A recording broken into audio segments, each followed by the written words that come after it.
Assalamualaikum warahmatullahi wabarakatuh. Bismillah walhamdulillah wassalatu wassalamu ala rasulillah amma ba'd. Saudara-saudariku dimanapun saudara-saudari berada, salam hormat, salam takdim. Semoga saudara-saudari dalam keadaan sehat walafiat. Hari ini, hari esok, dan hari-hari masa depan ke belakang, seterusnya kita dalam keadaan baik-baik saja, diberkahi Allah usaha kita, ditunjukkan jalan benar untuk kita perjuangkan, dan ditunjukkan yang bohong itu adalah bohong, lalu kita berusaha untuk mengenyahkannya. Amin Allahumma amin. Saudara-saudara sekalian, kita sepakat. Apa kesepakatannya? Ialah bahwa keluarga, keturunan, dzurriyyah, dan itrah Nabi Muhammad SAW harus dimuliakan dan dijaga kemurniannya dari orang-orang yang mengaku-ngaku dan menggunakan pengakuan itu untuk menipu demi keuntungan dunia. Kita adalah orang-orang yang menjaga kehormatan terah Nabi Muhammad SAW dengan melakukan pelurusan nasab para habib yang mengaku-ngaku sebagai dzurriyyah Rasulullah Muhammad SAW. Kita telah punya banyak bukti kebohongan para habib, dan kita mulai mengedukasi masyarakat sekaligus menginformasikan kalau para habib itu bukan terah Rasulullah SAW secara biologis maupun secara genealogis. Mereka tidak bisa menunjukkan bukti, dan dalam kekalutannya, ketidakberdayaannya itu, mereka mengeluarkan tuduhan-tuduhan kepada kita, memfitnah. Kita dituduh menebarkan kebencian, memecah belah umat, mengadu domba ulama dan habaib. Dituduh kita keluar dari faham ahli sunnah wal jamaah. Kita dituduh sebagai kelompok khawarij, bahkan dituduh sebagai orang-orang munafik, kafir, dan sebagainya, dan sebagainya. Tidak cukup tuduhan, tetapi umpatan, cacian, hinaan, dan bahkan persekusi kekerasan dilakukan oleh mereka. Para habib tidak berdaya menghadirkan bukti, tetapi justru para muhibbin, orang-orang yang sudah terdoktrin itu, yang bertindak brutal membela para habib. Mereka itulah para pecundang yang tidak punya otak, tidak punya pikiran, tidak punya hujah, tidak punya bukti yang menunjukkan kalau Habib itu dzurriyyah Rasulullah Sallallahu Alaihi Wasallam. Untuk saudara-saudara sebangsa semuanya, kita mesti tahu muhibbin adalah pribumi yang menjadi budak dan jongos para habib, yang sudah tercabut dari budaya bangsanya dan tidak ingat lagi nasihat ajaran para leluhurnya. Bisa saja budak-budak itu kepalanya masih tetap berpakai peci hitam, tetapi pikirannya sudah tersihir oleh habaib. Bisa saja budak-budak ini berpakaian Nusantara, berbaju koko, berkain sarung, tetapi mentalnya sudah terjajah oleh habaib. Karena kita sudah terlanjur dituduh membenci keturunan Ba'alawi yang bukan cucu Rasulullah, maka kira-kira apa yang kita perbuat? Apakah kita harus membalasnya? Oh, tentu tidak. Apakah kita harus membalasnya pula dengan persekusi dan cacian? Oh, tidak boleh. Lalu apa yang harus kita sampaikan untuk meredam mereka yang mulutnya kotor itu? Tentu kita tidak boleh menjawab keburukan dibalas dengan keburukan. Tidak. Tetapi cukuplah mari kita bongkar kejahatan para habib biar semua orang tahu. Dan harus disadari, kebencian orang-orang kepada habib itu bukan ajaran kita, bukan anjuran kita, bukan kita yang melakukan, tetapi itu adalah sebuah konsekuensi, sebuah akibat dari kelakuan para habib itu sendiri. Siapa yang menebar angin, dia akan menuai badai. Siapa yang menanam, dia yang akan memanen. Itu yang paling tepat. Jadi, jangan kita dituduh menebarkan kebencian, mengajak benci. Tidak. Habib-habib itu dibenci karena perbuatannya sendiri. Nah, keburukan-keburukan itu kita beritahukan kepada masyarakat agar masyarakat tahu dan sadar, tidak lagi mengkultuskan habib, tidak lagi memuja-muja habib, tidak lagi patuh kepada habib, dan yang pasti tidak lagi mengundang habib untuk berceramah. Karena sudah dipastikan ceramahnya isinya adalah doktrin-doktrin demi keuntungannya. Berikut inilah saudara-saudara hal-hal yang perlu diketahui oleh masyarakat.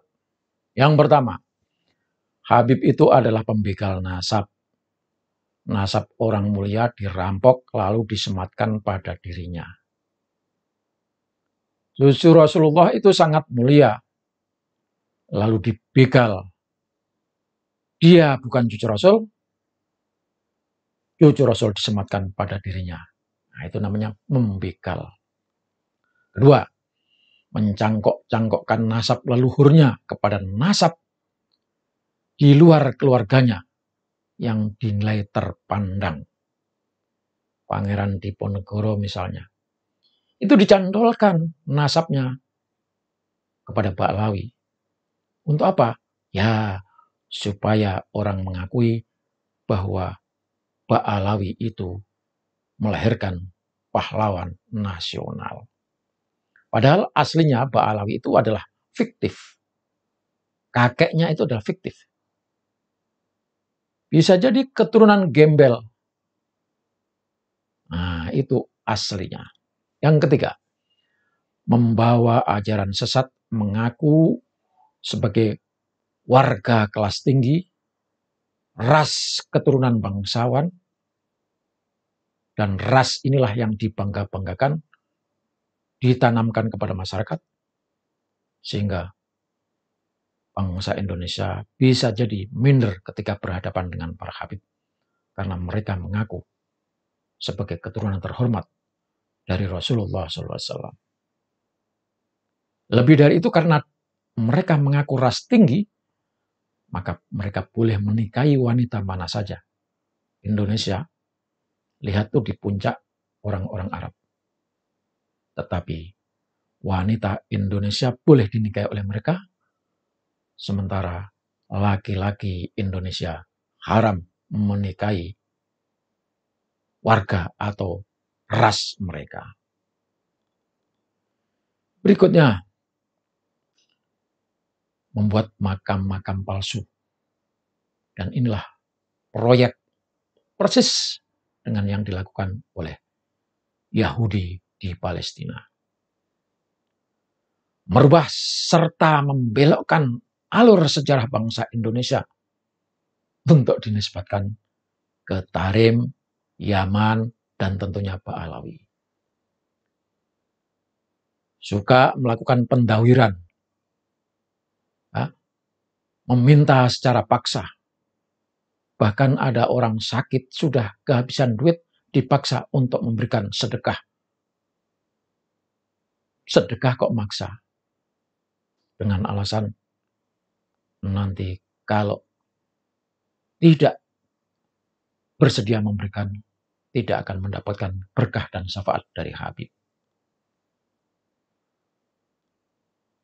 Suka menipu, yaitu tadi dengan doktrin, kalau tidak maka dia, orang yang ditipu itu, hidupnya susah.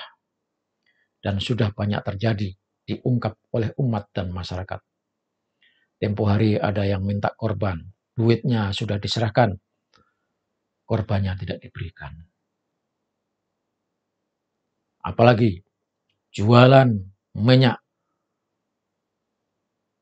modal 100.000 dijual jutaan, alasannya ini adalah minyak dari Habib. Masya Allah. Kemudian memberikan ajaran kepada umat agar tidak cinta kepada negerinya, membodai umat dan menanamkan kecintaan kepada Tarim, mengabaikan cinta kepada negerinya sendiri.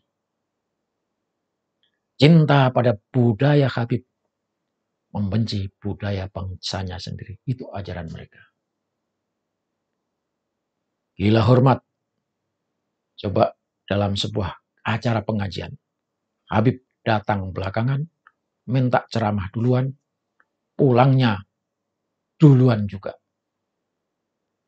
Udah gitu, datang membawa rombongan, dan rombongannya gelar sorban, cari, ambil infak dari jamaah, sementara panitianya sudah mengeluarkan biaya menyiapkan amplop untuk Habib. Uang yang diedarkan oleh rombongan yang tadi, untuk siapa? Untuk Habib, bukan diserahkan kepada panitia. Urusan agama, ya, agama dijadikan modal dagang untuk meraih keuntungan materi. Mempolitisasi agama untuk tujuan nafsu, syahwat, dan merebut kekuasaan. Ada lagi, tokoh dan pejuang Nusantara diklaim dari keluarga mereka. Apapun yang menjadi bukti kemajuan umat Islam, diklaim sebagai berkah dari mereka. Negeri Indonesia ini diklaim sebagai pemberian dari Tarim Yaman. Kemerdekaan Indonesia tak akan terjadi tanpa restu Habib Tarim. Bahkan nama-nama daerah di Indonesia ini pun diklaim sebagai pemberian dari Tarim, Habib Tarim. Surabaya misalnya adalah nama yang diberikan oleh Habib dari bahasa Arab, Sirru al-Bahi. Lucu. Dalam ceramahnya selalu mendongeng cerita-cerita khurafat, membangga-banggakan karamah kakeknya. Bahkan ada karomah kakeknya yang melebihi dari mukjizat para nabi, melebihi mukjizat Rasulullah Muhammad Sallallahu Alaihi Wasallam.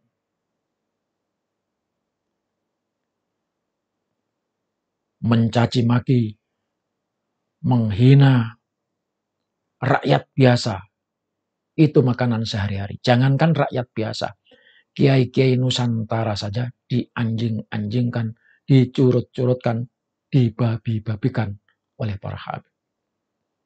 Itu kurang ajar mereka.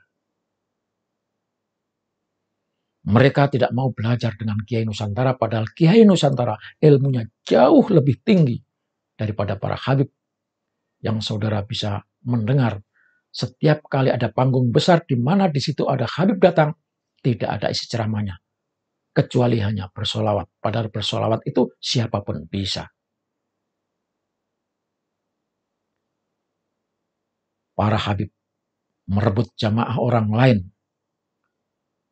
mula-mula datang ikut.